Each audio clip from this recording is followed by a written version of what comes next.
So all my life, I've had an adrenaline addiction. You certainly have. The only person I know that might be worse than you is our son. Yeah. Yes.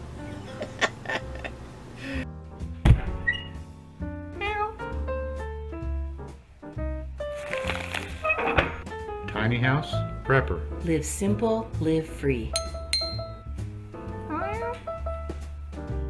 Hey everybody, I'm Bill. And I'm Elizabeth with Tiny House Prepper. And yes, indeed, I've had an adrenaline/adventure addiction my entire life.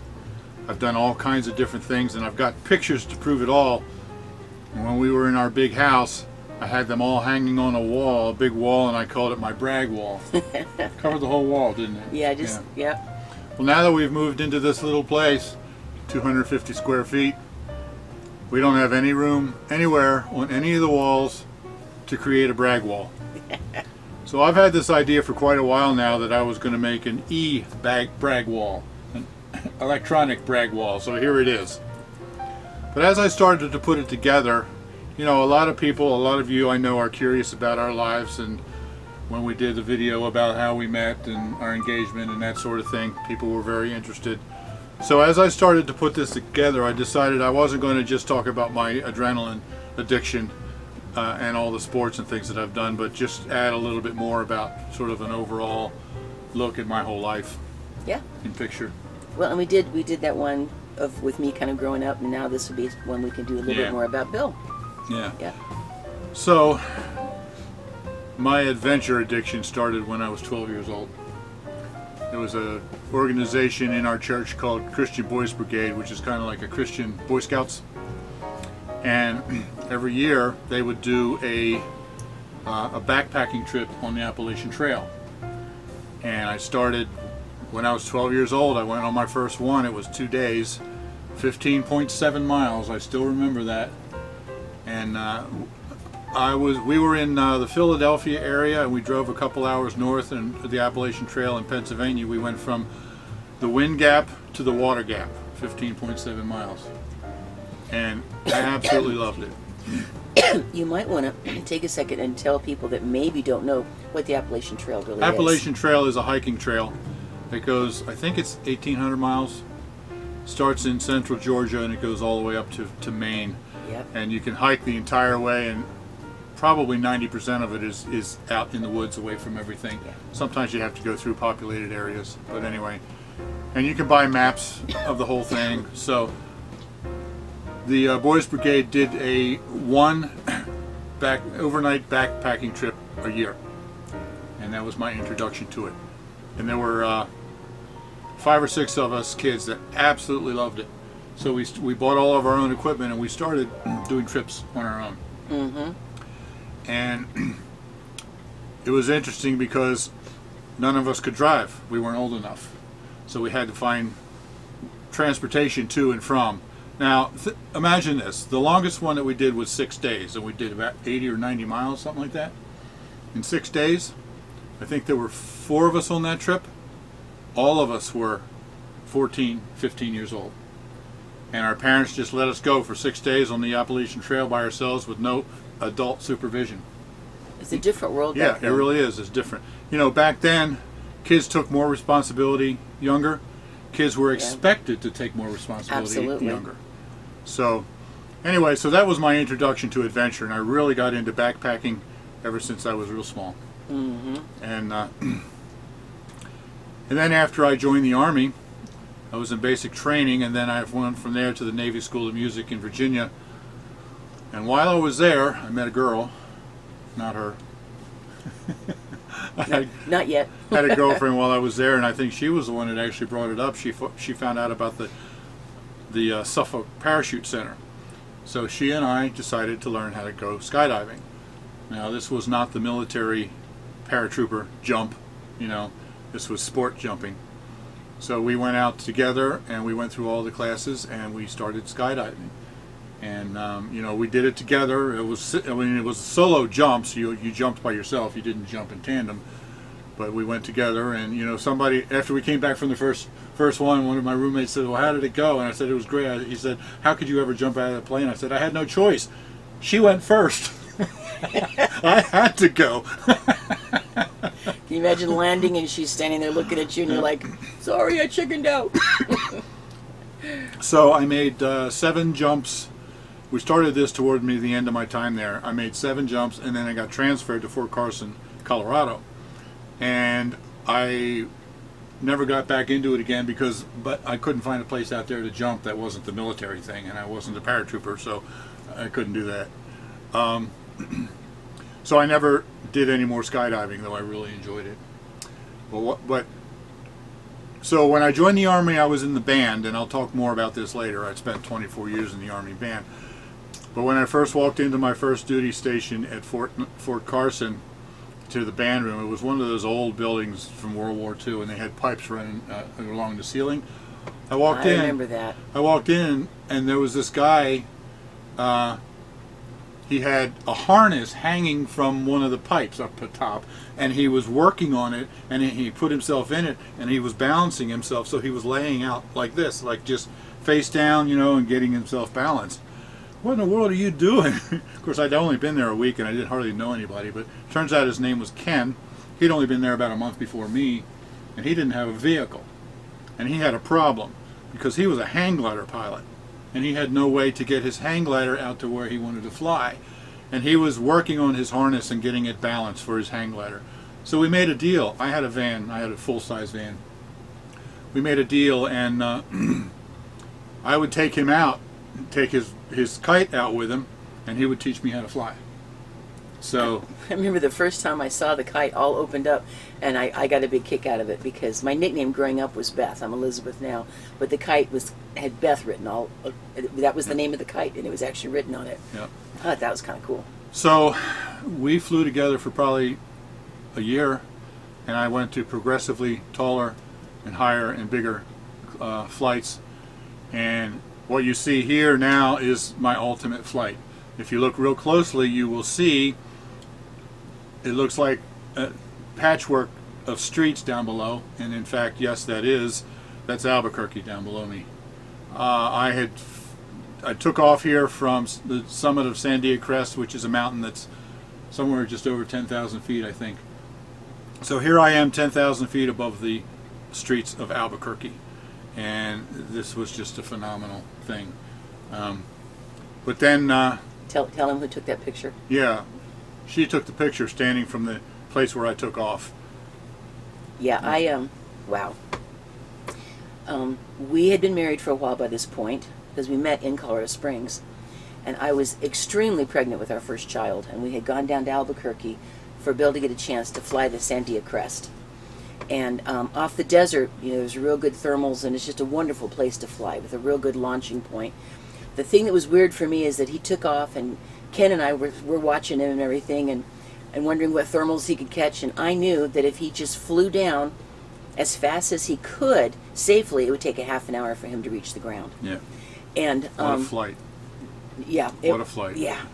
And then we're up there on this mountainside, and it was going to take us even longer than that. Yeah, you had to drive all the way down the backside and around.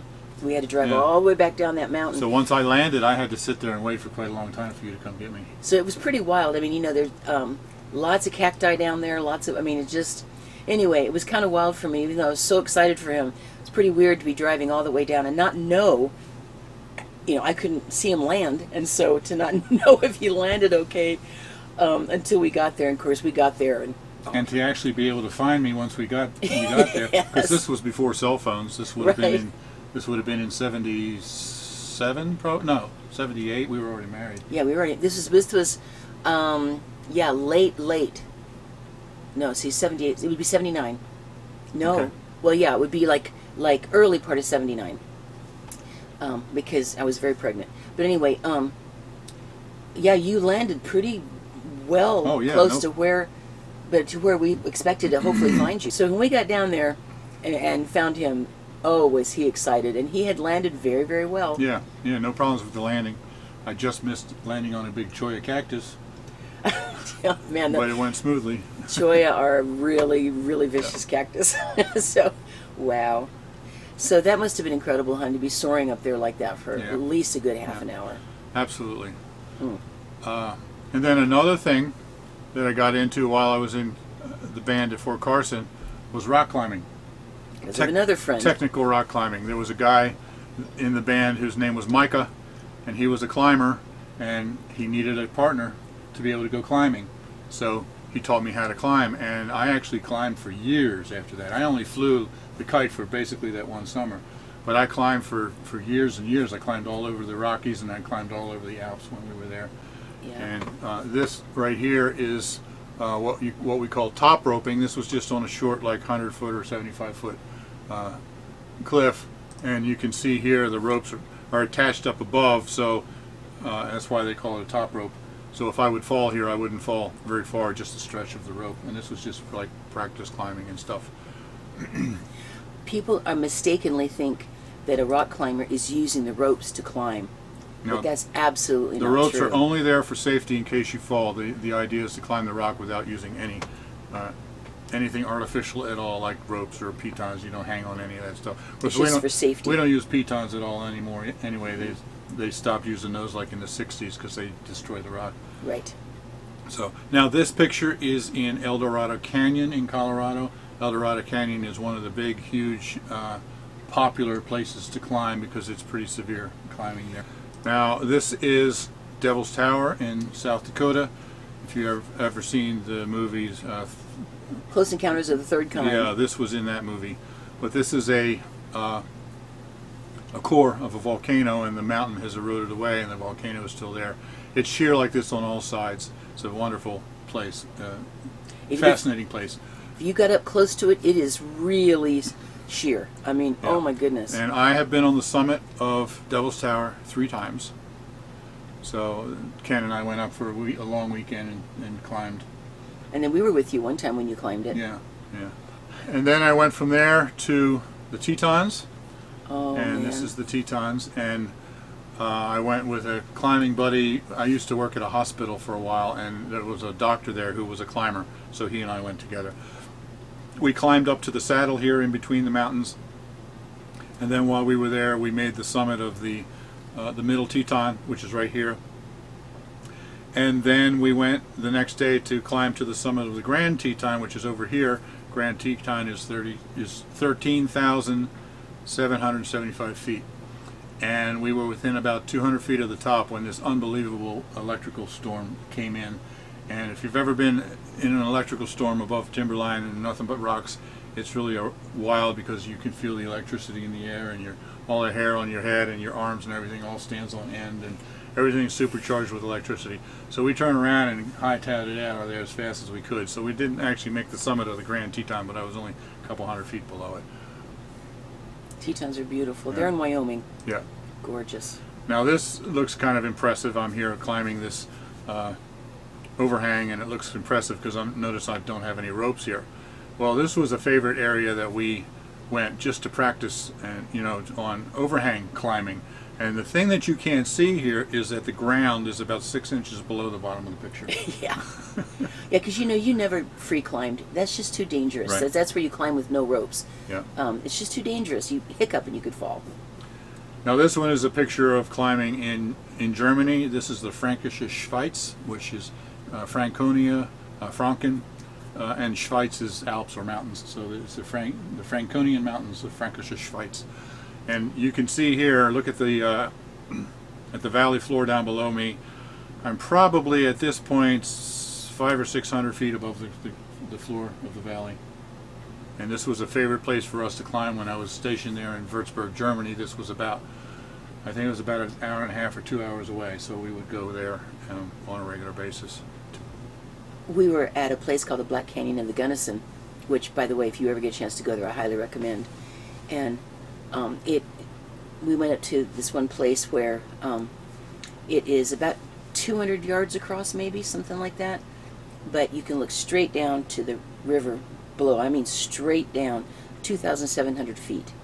So it's not that far across, but it is an incredible slash in the earth. Well, all my life, if I'm somewhere where there's a drop off, I feel like I'm already falling. It's vertigo. I mean, it's not anything from a stroke. This would just be the sensation that there's nothing to hold me back. I'm already moving forward. So I'm crawling on my belly. I mean, I'm like literally like doing a low army scooch, and I put one eyeball over it because I wanted to see it, and I'm like barely peeking down there because it scared me so bad, and I was saying plastered to the earth. And I look over, and there's these, at that point, size 13 tennies just sticking out, hanging over the edge. You know, Bill's just standing there with just his feet hanging over the edge, just looking at it. And I'm like, how can you do that? Oh, and he said, well, I climb stuff worse than this all the time. Oh my goodness, that just really made an impression on me, because I mean I'm like scooching back. I had to be 15 feet away from the edge before I felt like I could stand up without falling over the edge. Anyway, he's amazing with heights. It just doesn't faze him at all. So another thing that I did while I was in Colorado, and you can't do this either because of claustrophobia, but Man, another thing that I did was got into spelunking, you know, exploring non-commercialized caves. And here's a picture of my sister Bonnie spelunking with me one time. They came out to visit, and she was, I don't know, she's 13. 13 here? Yeah. Yeah. And so we had a lot of fun doing that. And my son also comes by it honestly. This is this is a picture of the cover of Mudslinger magazine, which is a spelunking caving magazine, and that's him over there on the right. And he and his buddies were in a cave that was well known and well mapped, but they discovered a whole new section of the cave and a new entrance into the cave. He actually discovered it himself. They named it after him, Yeah. after our son. Oh, he goes into stuff with caves that, oh my goodness, I can't even hardly handle thinking about it. Yeah. He loves doing it. So I thought that was pretty cool. You have to admit that I followed you into that one cave that time. You did. And that non-commercial, I mean, we're literally crawling through water with just our head above, and then there's the stone, like right above head, just... Yeah, and just like these guys. Yeah, I've done stuff like that. Blind faith in my husband, I tell you what. Yeah. Oh my goodness. But yeah, no, Barry and Bill do it cheerfully. Oh man. Yeah, Barry's amazing. He went bungee jumping one time. My friend gave him permission when she was hanging out with him, and she thought I was going to kill her, but Barry went bungee jumping. He said it was boring. So, oh goodness. So while I was in the Army, we spent 3 years in Germany. And we were in a town called Würzburg, as you see here. And it was so cool to be able to actually live in Germany for 3 years, to be able to get to really know the country and to travel all over Europe instead of just making a 2-week whirlwind tour like others that we knew. You know, they'd have to get home and look at their pictures to figure out where they had been. Yeah. But we were actually able to take time and just explore. Now this is the Festung Marienburg, the Fortress Marienburg in Würzburg, and this was very imposing. You could see it from everywhere in town. Beautiful castle, beautiful fortress. And at night it was all lit up, and you could see it. It just looked like it was floating in the sky. You could see it from practically anywhere in the town. And speaking of things being lit up, we traveled all over Europe, like I said, and here we have the Arc de Triomphe. Arc de Triomphe, yep, in Paris. It was beautiful. Right near we were actually on the Champs-Élysées. It is beautiful. Yeah. And also, of course, the Eiffel Tower. Now, we could do quite a few videos about our time in Europe, so we're not going to do all of that here. I just wanted to mention that we lived there for 3 years and we saw a lot of beautiful things. It's kind of nice that Bill is so adventurous, because while we were there, we just find a flag on the map, which meant that was a castle somewhere, and we just go find it. Yeah. So we did a lot of exploring, and I really enjoyed that. So I liked his adventurousness when we were over there. Yeah. And so after Germany, I got out of the Army after 7 years in the Army band, and I went to college. I went to the University of Northern Colorado in Greeley, Colorado. And I graduated in June of 1985 with a bachelor's degree in accounting. Now later that year in October, I took and I passed the CPA exam. My parents came out for the graduation, and we went up to the mountains. And this is the Maroon Bells, which is probably one of the most photographed spots in Colorado. It's absolutely beautiful. Hands down, probably my favorite spot on the whole planet. Yeah. That picture's actually washed out. It's old. They're called the Maroon Bells because they're dark red. Yeah. And there's 3 14ers in a row, 3 14,000-foot mountains in a row that are all tilted over on their side with the glaciers on them. and the colors there, and the flowers, and the animals. Oh, it's just one of the most beautiful places in the whole world. So I actually worked as an accountant for a couple years at the National Jewish Hospital in Denver, which when I was there changed its name to the National Jewish Center for Radiology. Immunology. Yeah, it's been a long time. Let me say that again. National Jewish Center for Immunology and Respiratory Medicine. Yep. And I think that was so long that they couldn't fit it on their letterhead, because now they're just called National Jewish Health. Yeah. But I worked there for 2 years, and then I decided that I'd had enough accounting and I really wanted to do music, so I quit that job and I went back into the Army band again and spent the rest of my career there. And so music really has been my whole life. And I started playing trombone in 5th grade, and then sometime in my early teens I also started playing guitar. And this is our youth group when I was growing up, and that's me in the khaki shirt with the sergeant stripes there, playing guitar in front. Your youth pastor is over there on the right, and so I grew up playing, in front of people, the trombone in band in school and the guitar here in church. How old were you there? I was probably 13, 14, something like that. Yeah. So, and now here, 40 years later, here's a picture of me playing the bass guitar in our church worship band here. So, I joined the Army, and here's a picture of, oh wait a minute, that's not it. Wait, whoa, how'd that get in there? Oh, I'll never forget that. Oh, that's day. better, okay. So, this is obviously a picture of me in the Army. I joined the Army in '75, and went to basic training and then to the Navy School of Music. Now, Army, Navy, and Marine bandsmen all go to the Navy School of Music. So I graduated from there in May of '76, and then went to my first duty assignment, which is Fort Carson, and that's where I met Elizabeth at church there. And so this is my early days as a trombone player, as a soldier, of course, doing what? Sweeping floors. Now this was in Germany. I was in the 3rd Infantry Division Band in Würzburg, Germany, and this is my buddy Bob, and he's a clarinet player. And I actually did a video with him last summer when I drove to California. I visited with him in Greeley, and I'll put a link here if you want to see that video of him nowadays. But as you can see here, I've got my trombone. My trombone was my main instrument all through. That was my MOS, my official music, instrument in the band. But I also played trumpet, and this is me playing the trumpet at the my mind just went blank. Kentucky Derby. Kentucky Derby, thank you. In Kentucky, I was stationed at Fort Knox, 113th Army Band for a few years, and this was probably in 1988. Yeah, I think it was the summer of '88, playing the national anthem and other things at the Kentucky Derby. And this was the band.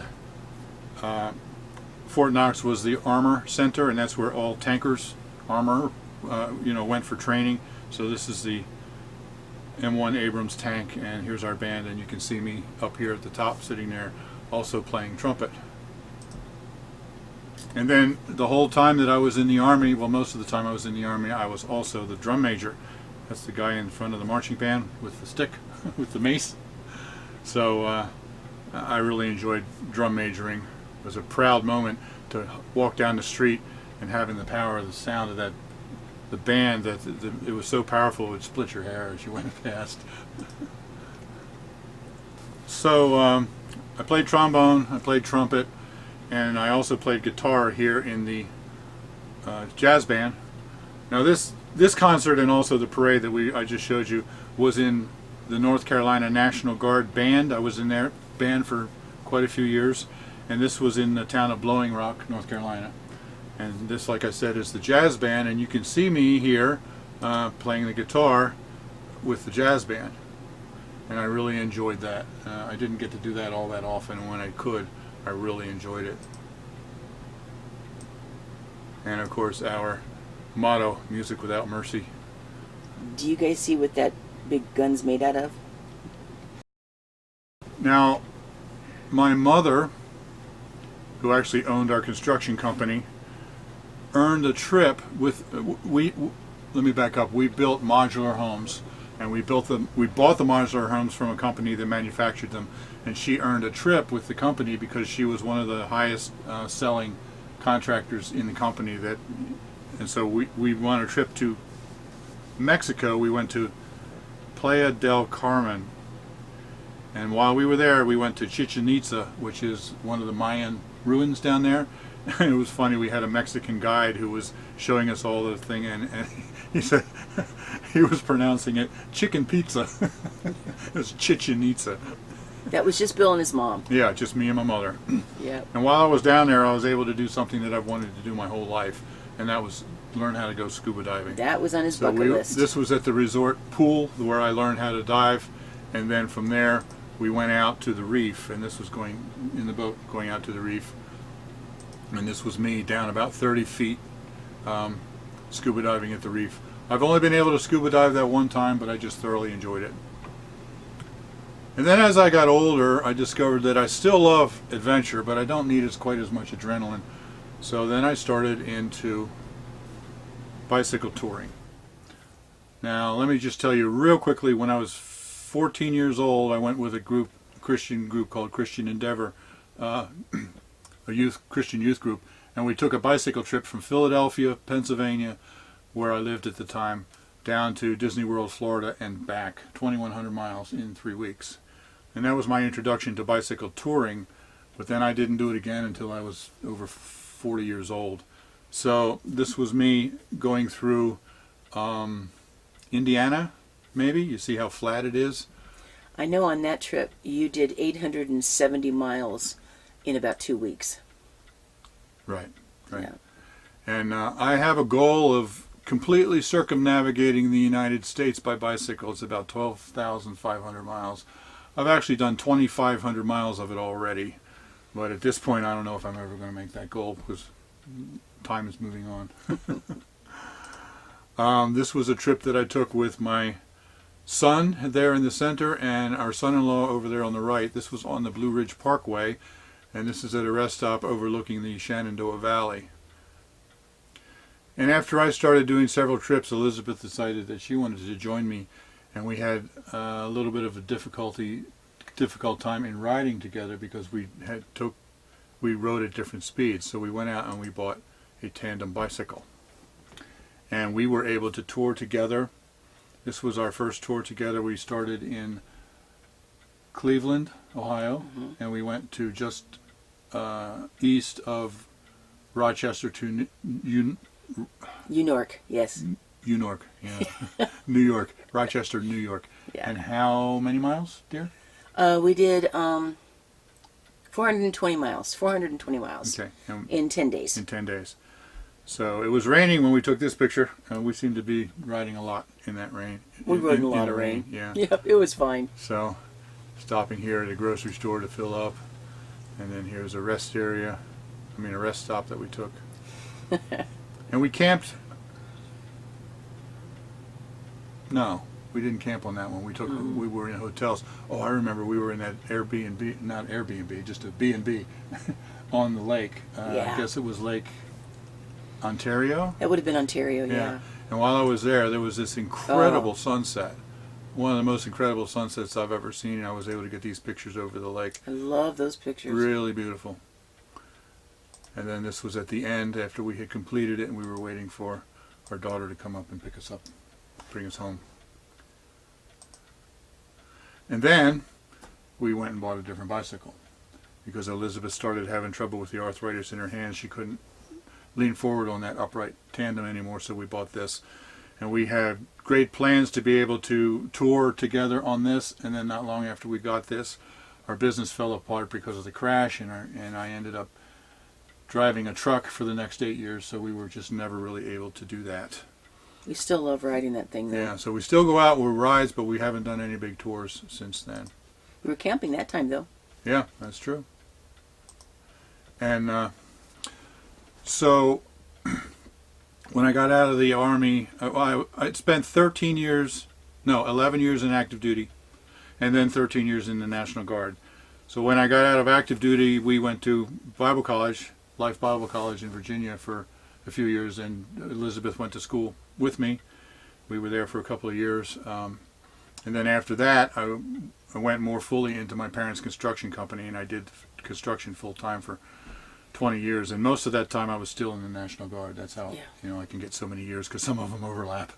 He was like the site manager for the construction company. His mom was like the general contractor, and Bill was the site manager. Right. Absolutely. Right. So then, when that business fell apart after the crash, then I ended up driving a truck, and I did that for 8 years with Swift, until about a year and a half ago when I was able to quit, because now I make videos. Yeah. I'd much rather make videos than drive a truck. So that's sort of a brief overview of my life. There's a lot more involved than that, obviously, but kind of gives you a little bit more of an idea of who I am and all that. So I hope you've enjoyed this. Yeah, I'm having a ball looking at the pictures. Yeah, you haven't seen these pictures. I've spent a lot of time putting these together for this video, and she hasn't seen them until we just went through them. Yeah, this is like my first time seeing a lot of this stuff. Yeah. I hadn't seen them in years. Yeah. So anyway, I don't think at this point I'm going to continue with the adrenaline anymore. I don't need to jump out of any more airplanes, but I still love adventure. So I still hope to be doing some bicycle touring. And of course the RV that we're traveling in now, the cottage, is all about adventure. Yeah. And traveling to places like we went to Aruba and Panama with Thrive Life, and now we've just qualified for the trip to Panama. To the Bahamas. To the Bahamas. Yes. And he's probably going to really enjoy getting some serious snorkeling in there, because he's done a lot of snorkeling also. Right. So the adventure continues. Yes. Just a little slower. All right, everybody. I hope you've enjoyed this. Thanks so much for watching. Yeah, live simple. Live free. Okay, bye-bye. You be blessed. We'll see you later.